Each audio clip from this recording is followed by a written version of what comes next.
How are you? Great to be here, Tom. How are you feeling before the exhibition starts at Yonge and Dundas? Excited, actually. We did a version of it last summer, and we turned it into a film and also got to test it all out. So I'm not that nervous about it. I know it works, but it's kind of, I'm very excited to see what it feels like as a public experience, because it was a film set last time, and now it's a public experience. I was wondering if you were going to go down and be there and have maybe another time, and people would know you were there and see if you can watch people watch it. Well, I'm going to have a mask on because I have to have a mask on because Luminato is a performing arts organization, and they're worried about it, creeping through, and they're interacting with live performers. So the mask mandate is on. So I'm thinking of hiding with my mask and walking in the back and seeing how the reaction is, because it is interesting. People will be like leaving the Eaton Center, Nordstrom, they just bought something, and all of a sudden you look at those screens and it's like a feedback loop. This is where all that stuff comes from. I'm showing the kind of places that we don't normally get to see, looms in China, people working away, sewing all those clothes in China. And that's part of the scenery. I wanted to kind of have a feedback loop to the center of commerce in the country, one would argue, Dundas and Yonge. And when I was asked to do something, with a square and all the screens, I thought, well, why not show the world in which all the stuff, the buildings that it takes to make this square, all the stuff inside the shops that people go to buy, and why not have that arc of that which actually follows my work over the last 40 years. So let's go back to the beginning here. So your father worked at the General Motors plant? Yes. In St. Catharines, yes, in Ontario. Yep. And the story, as I heard it, is that you got to go in one day and you see sort of the guts of the cars, the guts of industry. And that's sort of a big moment for you. Am I right about that? Yeah, and I was 7 years old, and they started doing these open houses. It was the first time they did it. And going in there, and my father worked in the engine plant, so they were pouring engine blocks. So it was molten red metal going into this block. And then there was this, the pounding of the forge that I always heard. And I used to say my father works there, but as we'd go by, it's a boom, boom, boom. And finally I'm standing in front of one of these forges at 7 years old, looking up, and there's these men in these, silver suits and this mask and red hot ingots, and they're just using a floor pedal, and they're just flipping this ingot from one set of die to another and flipping it through. And they can only work there like for 20 minutes, and they have to flip because it's so hot because of the furnaces. Yeah. And it was just, finally I made a connection to that sound and just seeing, industry on the inside, and the fact that this place, this kind of huge construct of machinery is what's necessary to make the car that I would be driving back and forth, on the street and going past that plant.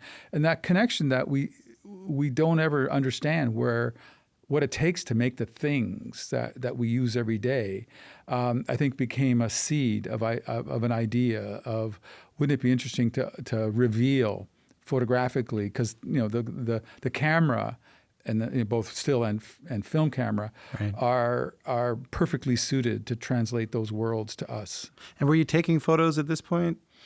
I wasn't. My father was like, artist at heart. And so I was always, painting with him or doing stage sets with him. So he was always making something. And I got that gene. I need to be making something, or I don't feel like I'm actually alive. If I stop making things, I seem to regress. So it is something that's part of my DNA. But I painted with him. And then at age 11, we ended up with a dark room. He ended up buying a darkroom from a lady who was selling it in the St. Catharines Standard. We set it up. I got to read all the manuals. A friend across the street had a darkroom. He was a few years older than me. He showed me how to mix all the chemicals, how to do the agitation, the time and temperature. What was that like for you? It was magic. It was totally magic. I mean, I remember as like my favorite thing as a 11-year-old kid was my dog. I mean, we just went everywhere. What was the dog's name? Tippy. Hippie. What kind of dog was it? A mutt. Right. It's just like, a mutt that I think we actually found. Right. My dad says here, like the box that we got from this lady had like 3 cameras in a box. And she says, he says, pick one out. It was a Minolta A. I picked it out. But the interesting thing was that there was 3 rolls of Tri-X film, 100-foot rolls and cassettes, and I could just spool off whatever I wanted. So I spooled off 36. I put it in the camera, cut the tongue out, put it in the camera. I went out, and it was wintertime, and I shot because I wanted to do something, so I needed a test roll. So I figured out how to meter it, and I shot 36 pictures of my dog jumping in the snow and just playing with them. And then I went back and processed the film. And then it was like later on that night, so I had to dry and everything, and I couldn't wait. And I got the neighbor kid to come in again. I said, show me how to enlarge it. So we put one of the negatives in the enlarger, made an 8x10, and in that orange glow, so there's a safe light and it's orange. And I remember putting the paper in the tray, and my dog emerges, in this tray. And again, it was like 36 pictures of my dog, and I had to pick one, so I had to make a contact sheet. So, and one just seemed to always be better than the rest. And that's interesting because it's something I've done for the rest of my life is, taking more than one, and somehow that slightly different location or slightly different point of view, the moment is better than the one before. It's a funny thing, hey, and sometimes you can't tell why. I find that with music. Like you'll do 8 takes of the same thing, and everyone in the room will agree on what take was the right one. But no one will be able to know why it was the right one. You know what I mean? Yeah, it's just something. Yeah, something just comes together, some golden mean. All of a sudden arrives, and everything is in perfect proportion, and all of that. But again, watching that magic, and to me, it was magic. It's like all of a sudden the 3-dimensional world that I was running around in is now this 2-dimensional object. Kind of fixed in time, and I understood that too, that now I have this picture of my dog and I'll remember this day and and here it is. And it was so much more fun and immediate than painting with my dad. I liked it, but I wanted to play with my friends. And so this allowed me to take the camera out with me all the time. And I wasn't, in front of this easel and painting away and trying to make a landscape. I could just run out there in a fraction of a second, I'd have it. There's not many children of GM workers that I would know that would go into the arts the way you did, even like to study the arts the way that you did. How old were you when your father passed away, if you don't mind me asking? 15. I mean, it's a hard age to lose your dad. Yeah, it was difficult because my mother, there were still 3 of us at home. My older sister had gone off and got married. And so, but as a single mom and 3 kids, it was tough. So I ended up being the elder kind of male in the family. And my dad he had cancer, so he was already out of commission 2 years beforehand. So I was always working. I always had a job. I couldn't really, there was no allowance. It was up to me to, if I wanted a bike, I had to earn the money to buy a bike. That was the way it was. Was that from the plant? I think so. Yeah. Well, they're pretty sure he worked in the middle of the PCB oils in the plant where there was a welding line, and wherever you have high arcing, you have PCB oils to prevent, flare-ups and fires. But almost all of the guys that he worked with passed away, before 50. So it was definitely PCB oils. Yeah. So then you go to school for photography. Which school was it? Was it Ryerson? Yeah, Ryerson.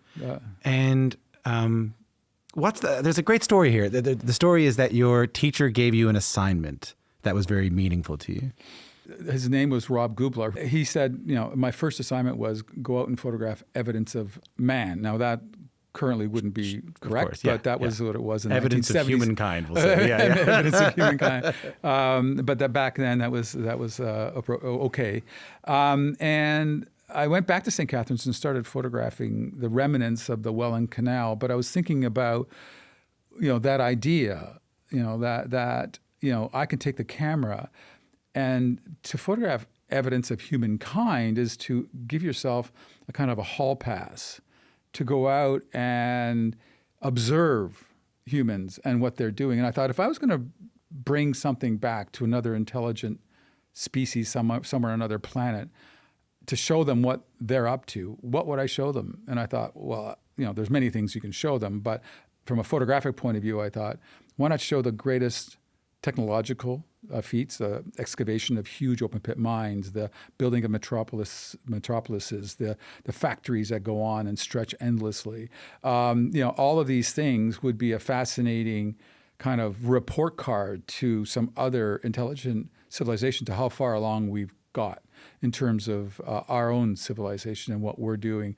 So it really did give me the kind of, I guess, as a license to go out there and observe, even though I'm implicated in all of it, but I become the observer. And I think if you're a photographer, you are in a way by default in the observer mode, but this just gave me a chance to actually think of the whole species and our impact, and understanding that, when even back then we were all looking at the human population growth, and when I was born it was like 2.5 billion people, right? And so in my lifetime we've tripled or more than tripled as a population. So in that hockey stick curve, I also understood that resources were going to start to get scarce, that there's going to only so much farmland that be arable, there's only so much fresh water, there's only so much copper that's easily available. So I thought, in my life I might see even that we're going to move from a period of the land of plenty to the land of scarcity, and that I felt that by chronicling the large scale extractions that we do, whether it's deforestation or even farming is an extractive resource. We're extracting nutrients out of the soils, and we're pushing forests back and creating soil. So that's the number one human event that we have that has shaped the planet more than anything is farming. And then, urban sprawl and industrial, landscapes from mining and quarrying. So these are all things that I thought made for an interesting kind of life's work. It was a big enough idea that I can just go into it. You saw it then. You saw a life's work then. A life's work back then. Really? Yeah. When does the scale come to you? Because it's not just the large photographs, some of your work is massive. It's also the things that you do photograph, largest ships, largest refinery homes. Where did the idea of that scale come to you, photographing very large things in large ways? Sort of like from the beginning. Really? In 1981, I went to 1982. I was in Sudbury photographing the largest open pit mines in Canada, basically. Yeah. So I really began photographing the Sudbury mines, and then started to go out west and looked at them. And then I went to the Bingham Valley, which was the biggest copper mine in the world at the time. And then the other one in Chile, the Chuquicamata copper mine, I went to that afterwards. But those are two considered number one and number two, jockeying for the largest open pit excavations in the world. But why? Why were you drawn to those? Why are you drawn to? Because when you go to the largest, number one, it's they're using the state of the art of technology in the largest examples of anything, the largest companies, and in that scale, there's a possibility of the surreal, of the fact that I've been interested in making images that when you stand in front of it, you think that it comes from some alien planet, that this isn't ours, but they are ours. Right. And to me, there's something kind of, destabilizing when you look at something, and we look at millions of photographs, tens of thousands of them every day. So, but if you can get it in front of a photograph and you go, I don't know where I am. I don't know what this is. Yeah. Why am I being shown this? Or where's this come from? And what does it have to do with me? Or what's it have to do with anything? And those are, I think, fabulous questions to begin to ask when you're confronted by these large-scale, places that I look for. And even in film, like when we did manufactured landscapes with Jennifer Beischwal and Nick DePonce back in 2006. We were in China in 2005. And that opening shot, I don't know if you ever saw it, it's an 8-minute tracking shot of factory lines. And people were going where is this? What is this? How can this be? And it seems like, again, otherworldly, that it shouldn't belong to our world. But it is, and it's there, and it's actually providing our coffee makers and our, all the things that we buy at Nordstrom or wherever we go shopping, Canadian Tire or whatever. That all comes from somewhere, and all those materials come from those open pit mines. Is that where in the wake of progress comes from the meaning behind the title? Yeah, well, it's like, think of it as we are in the present moment. And we're the front of the bow of the ship, and everything behind as we go through, as we consume every day as we eat the food we need and buy the things and get in the car and go on a plane. All of that is being consumed by each of us every day. And to me, that's the forward thrust of humanity. And in the wake is all the things, the waste streams, the further having to go to these mines to get more of these materials, the food that has to come from those fields. So that is the wake behind us that is ever growing.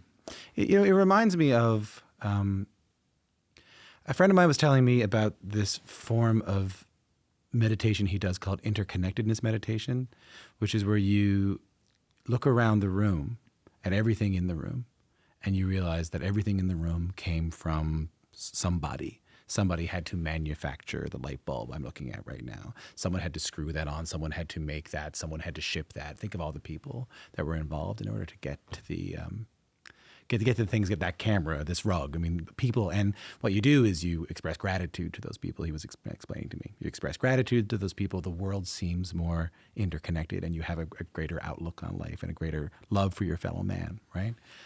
But it almost feels like. In your work, the invisibility of those things is presented to me in a way, I guess, that makes me angry sometimes. The fact that when I look at some of the work and I look at the things that I have, whether it's a coffee maker or whether it's the gas in my car, and I get a bit angry at myself for not realizing the environmental impact or the impact on the world that the things that I'm using are having, and it can be quite. Hard to be confronted with it through your work sometimes. I'm not saying it's in a good way, but it can be quite hard, Well, it's the dilemma we're in. I mean, it's with technology, we live a more comfortable life, and we have heated homes. We're using natural gas. Just even think of natural gas. It's like comes out of Alberta, but it's comes out of the ground, and there's a continuous pipe from Alberta all the way here, and it's all branched off, and it comes right to our furnace or right to our cooktop. It's kind of, when you think of it, it's kind of an insane idea that there's a continuous pipe, and if I followed it all, I'd end up in Alberta from my kitchen. And yet we live in this complex world that we built, and I think what's overwhelming is that it can be overwhelming. It can make us feel so small. Like, what can I do? This is such a big thing. It's like, how do we detach ourselves from that natural gas? How do we detach ourselves from that oil? How do we not travel? How do we not get in a car or a taxi or an Uber? How do we have food that we know isn't having a negative impact on some other life system that's out there or water system that's out there that's being depleted.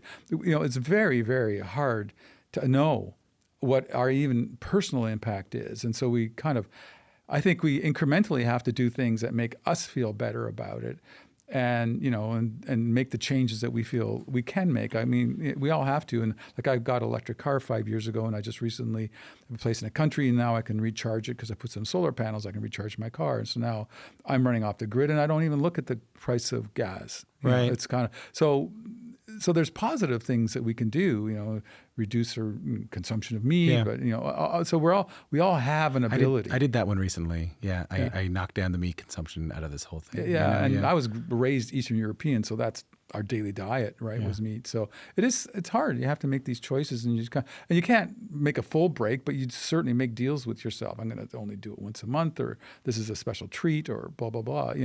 But we all have to find ways that we can do it, and then of course, the thing that is also concerning is, I always say, the two greatest tools that we have as individuals is our vote and our wallet. Yeah. Those are the two tools that can make a difference.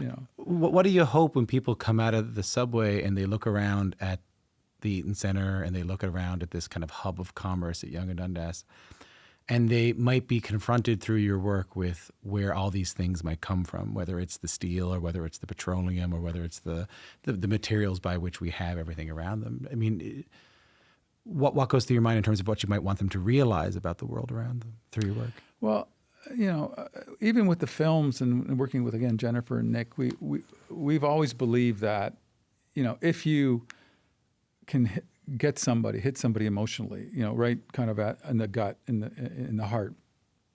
When you feel something and it kind of runs through you and it kind of gives you the shivers and you kind of like look at it and it leaves you kind of almost speechless, then there's maybe that's a way to kind of penetrate. We need to penetrate, because if you read an article, and it could be a shocking article if you read it, or if you see a graph and somebody's saying, look at what's happening to CO2, or look at this and look at that, or look at the depletion of this species or whatever, and you can look at those graphs and we can intellectually process that and we kind of get it, but then 20 minutes later, some shooting happens in the States and you're just like, okay, but if you feel something and it kind of penetrates you and you haven't even been told that you should feel this way about it. It's just, that's our job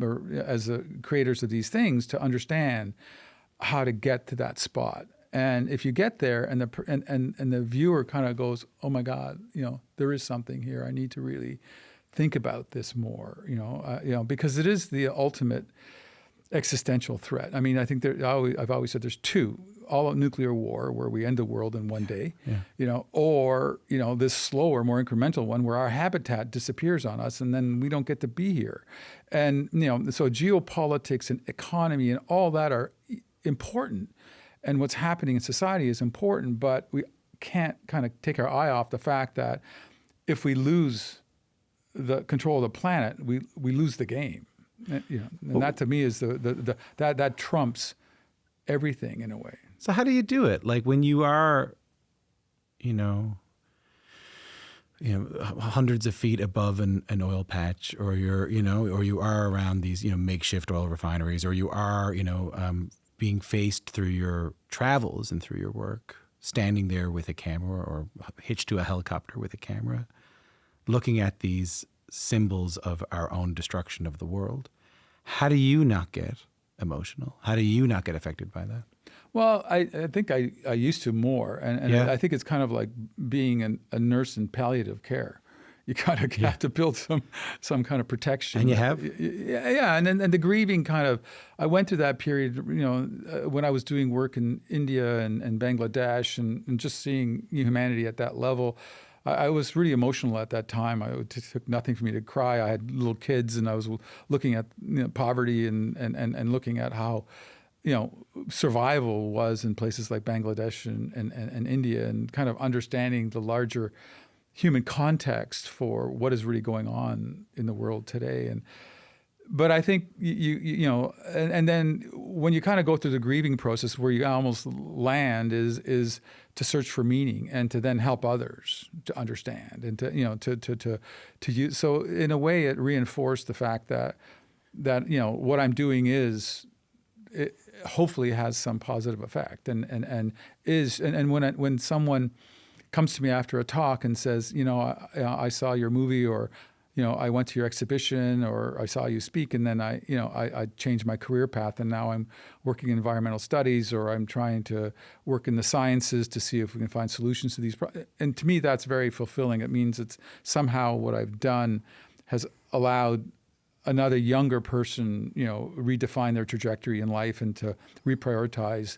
And I think, and I think of myself as one of the many foot soldiers is going to take out there to shape the destiny of where we're going as a species, because it's going to take a lot of people to change this, most of humanity to change this. It was the shipbreaking, wasn't it? I heard that was meaning. I mean, I saw those and I was blown away by them. I heard those were impactful to you. Can you describe? Is that the one I'm talking about when you say Bangladesh, Sri Lanka? Can you describe those and tell me why they affected you so much? Well, these are the largest vessels ever built by humans, the oil tankers, and they're a football field and a half long, and so and actually it was Exxon Valdez that created a problem where it was a single hulled oil tanker, and when it hit off the coast of Alaska and then released all that oil that coated 1,000 miles, the insurance company said, no, we can't insure these, so they have to be double hulled ships by 2005 was the anticipated time at that time. And I thought, okay, where did all these massive ships go to die? Like, what happens to them? And that was my interesting question. And I started researching, and most of them were being broken in a place called the Lang in India. But I couldn't get in there. The photographers were persona non gratas at that point because they had exposed some of the ways in which they were working in the kind of environmental disaster and the human labor disaster. And so I thought, well, where's the next biggest place, which was Bangladesh, which actually ended up being more interesting because the ships were scattered on the beaches, and there were some further out at water and some closer in. But the first day I arrived there, it was insane. It was like, if I felt like Dickens, being able to see the satanic mills, like stepping back 150 years to the beginning of the Industrial Revolution. And there was just piles of oil rags burning and plastic and asbestos everywhere. And then I see these two pyres, these two big smoldering pyres. And I said, what's that? And they said, oh, those are two workers from yesterday. They were standing by a cable and it snapped and it bifurcated them. So they were standing there as two guys, and next thing you know, in a millisecond, there were four pieces. And they just put them on a pile and burned them that day. And no wonder you felt. I'm looking around going, I didn't know this is possible. I didn't know this world could exist, that I'm living in this time. And it reminded me that when we live in our own world, in our own time, there are so many parallel worlds that are out there that we can't imagine. Yeah. So that's another thing, I think, that travel and getting outside of your comfort world and seeing what's out there is really fascinating. How do you do artistic work then? Like, how do you do aesthetic and compositional work when confronted by something like this? I suppose you could say the same thing about any photojournalist going into a war zone or anything like that. I think compositionally, I think to me, it's not as much of a conscious process as it is an intuitive process. And I think it's just through time you learn where it is and what feels right. So you put the lens to your eye and the camera to your eye, the eyepiece to your eye, and you just go to it. It just seems to be. So I don't have to necessarily be overly conscious. And I was actually really sick. I got really sick there as well. I got strep throat, and it was. So I was like, framing underneath black cloth and then turning around and throwing up and then getting back under the black cloth. And some of my best images I made under those kind of, high duress, moments. And so, which goes to show you don't have to be in an ideal state to make interesting work. It's about, how you're viewing it and what you're seeing. And there was, in that first trip, there was this immediacy, I think in what I was seeing, and I had to kind of get it on film with 4x5. There was this kind of real reacting to a space. And I think those images still live on as some of my most notable images throughout my career. You won the prize for outstanding contribution to photography at the 2022 Sony World Photography Awards in London back in April, and you shared it with photographers and artists in Ukraine. Tell me about that decision. Well, my parents both came from the Ukraine. Both were displaced by the Second World War. My mother, in particular, had to live through the period in 31, 32. It's called the Holodomor, the Great Starvation, where the estimate is 10 million Ukrainians were starved to death when Stalin came in and just took all the food in the collective kind of approach to redistribution. But the problem with it, they never came back with anything. They just took it all. 2-3 years in a row, and people were starving. My mother was in a town where the grain was taken, so she survived that with her father and her family. And then she was 7 or 8 years old at the time, and then 17, the Germans come, and they actually at first, because of the terror of that period with the Russians, they felt that the Germans were actually their liberators, only to find out that they rounded them up and she became a slave on a farm in Germany to produce food for the war effort. And she spent 4 years to the end of the war, and then 5 years in Germany to try and figure out how to leave. She didn't want to go back to Ukraine, so she ended up getting married in Germany and coming to Canada, and Kapuskasing, actually, where she landed. So, and then my mother was a real, kind of advocate for the freeing of Ukraine. She was a president of the Women's League for the freeing of Ukraine. And then and this happened, and I thought, and I haven't been to Ukraine. For all the places I've gone, I've never been. I was planning to go, but the COVID. Ever? I have never been. Didn't you grow up speaking Ukrainian? I did. So I can speak the language. I just, for whatever reason, my paths haven't gone there. I find that very surprising, Ed. I am. Mind me saying so. Yeah. Well, I was going to go. Yeah. But 2021 was on my list of places to go. Then, yeah, of course. So now I'm planning to go once, it's safe to go. Yeah. I'll go. But I'm sponsoring a photographer there as well.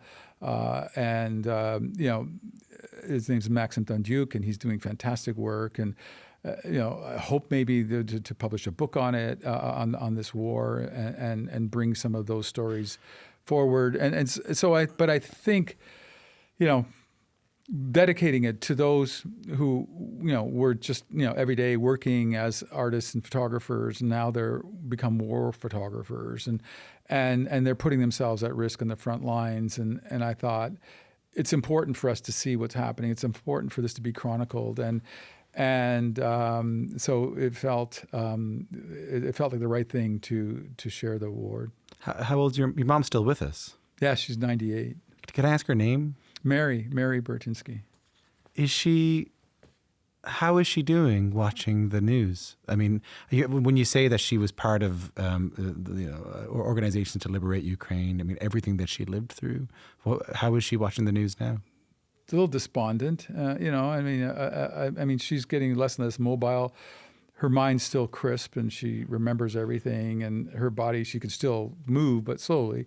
And I think it's, in a lot of ways, she sometimes says, I wish I didn't have to see this, and of course she watches a lot of news because she's in a room and in the retirement home, and that's one of the things you do.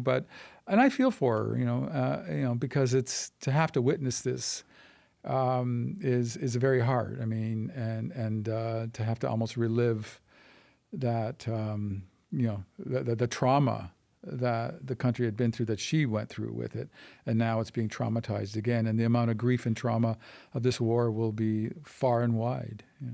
I want to ask you something, but I'll remind you that this is a pre-tape and we can edit it out. And if you don't want to go there, we don't have to go there. But I'm sort of stuck by something you said at the very, very beginning when you told me about your dad, and that your dad, and I said, and I'm a banjo player. I'm not a psychologist. Your dad dies, and we can safely assume that the inhalation of the chemicals at the plant had something to do with it. I mean, I think you told me that none of them lived to be 50 in his part. And then he dies, and then you go into this work sort of exposing industry. Like, I see a connection there. Do you know what I mean? Yeah, and it's more like you absorb it through your skin. So it's the touching of the oil that gets through your skin. Okay. Rather than inhalation. You don't inhale it. Oh, okay. It's touching the machinery with that oil on Okay. it. And I actually had the job at 18 to remove all those oils from that plant. You did? I did. You had the jobs to remove the PCB oils that may have killed your father. Yeah. Oh my God. Yeah. So in a way, I understood industry, that we invent things and we don't understand their dangers, that we don't really fully comprehend the consequence. And part of, I think, my understanding, and because he knew he was dying, he got diagnosed when he was 40, and it was tough. It was tough. He knew he was leaving, and and it's always tough, even, normal with dad's son. Mm-hmm. And with him knowing that his life was being taken, he was angry. He had his life stolen from him, by the Germans, and he had lived in the Carpathian Mountains and a simple life, and and now all of this had happened. So he had anger. He was an angry man as well, and so there's things I got from him that were great, and there are things that weren't great, and but seeing that world and understanding what happened to all of his fellow workers. And then seeing that, even when I was doing work on quarries, I went to I researched it, and in the 50s they discovered that they could, yield a lot more stone by cutting with diamond cutters, but the actual dust that comes up would give them silicosis of the lungs, so it would be coated with all of the silica. and they would die young. And there was this whole generation of men that died, and all they needed to do was spray water on the blade to stop the dust, and the problem went away. It was as simple as that. They just didn't know.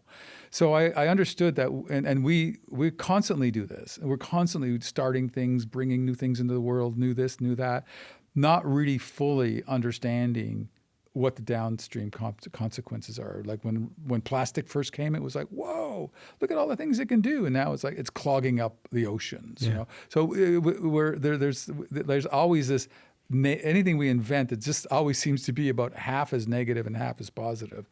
That we can't seem to just always be on the positive ledger.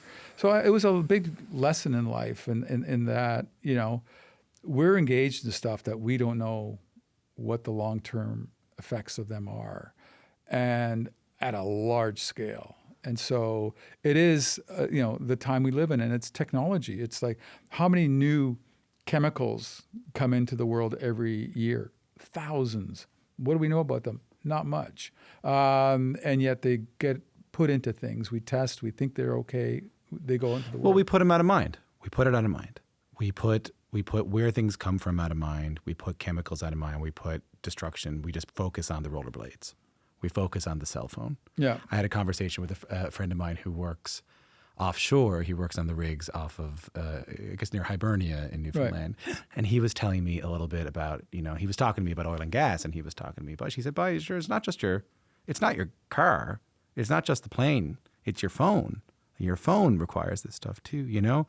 And I realized how easy it was for me to put that out of my mind, where the things like I use every day, like my phone, where things like that just might come from. And I think that's the great service of your work, is that it can often remind us of the actual impact of the world that the things we take for granted have. However, I understand that this might be is this the end of the chapter of those sort of large-scale industrial photographs?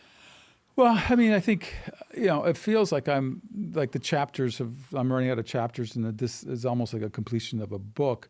And how else? I mean, part of the interest in doing in the wake of progress and doing, you know, something in the square as a public work, or going into the COC, the rehearsal hall on Front Street, and taking it over and doing a piece where it's more experiential. And I also understand that, you know, the next generation, the younger, you know, the Generation Zs or what, you know, they don't have that access to house, or they're not collecting art yet, or they're not, you know, they might go to the AGO and all that. But also, they're surrounded by images all the time, by the way. Like their entire lives are images at Instagram and exactly, all that. Exactly. Yeah. So, you know, so in a way, this kind of experiential, you know, piece that I'm doing, you know, in the COC and in the square, I think also speaks to that group, in that, you know, you go out, you see something, it hopefully moves you, and it makes you think, and it starts conversations with their friends. Come back and talk to your family about it. I mean, you know, what did you see? What did it make you feel? And I think that, to me, is also like new form. I'm always interested in extending the ways in which one can tell stories visually. When you say end of the book, does that mean this is retirement? Does that mean not really. I mean, I'm saying I will very carefully pick things that might add to it, but there's nothing really that I can think of that I haven't touched in terms of, you know, so maybe there are other places that I can go. Like I've been photographing mines for, you know, my first one was 1981. And I still did some mines, you know, last year. So, you know, that's 40 years in which I've, you know, every few years I get in front of some mines. Quarries I did for 18 years. You know, so I've done all these subjects for long periods of time. And I sometimes I feel like, you know, can I add anything else that I haven't already added to it? Is there something else? If something comes up, I'm not going to ignore it. But I think that arc has been kind of well papered, so to speak. And so no next project for you? Nothing like that. No, not like I'm going off to do this, industry, because I think I can't think of anything that I haven't done. It's an amazing career, man. It's an amazing career, and how it all came together is so fascinating and so personal, and yet so universal at the same time. Congrats on the new, I guess we can call it an exhibit at Yonge and Dundas, the new presentation. Experience at Yonge and Dundas. Hope everyone gets to see it.